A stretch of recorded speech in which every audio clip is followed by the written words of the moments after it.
கனி அதில் முக்கியம் கொண்ட முதல் கனி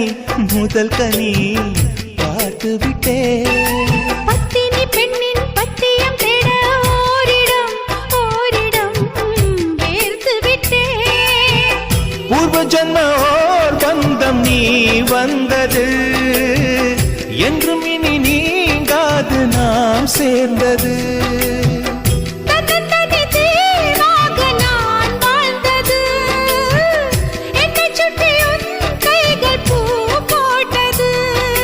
வெள்ளை மனசிலும் வெட்கச் சிரிப்பிலும் வாழ்ந்திருப்பேன். என் ஜன்னல் நிலவுக்கு என்னாச்சு? என் கண்ணில் பட்டு ரொம்ப நாளாச்சு. கண்கள் ரெண்டை உருட்டி மிரட்டி கொஞ்சுகின்ற அழகா, குங்குமத்தில் புரட்டி எடுக்க குண்டு மல்லி சரமா. மந்த மாருதம் உந்தன்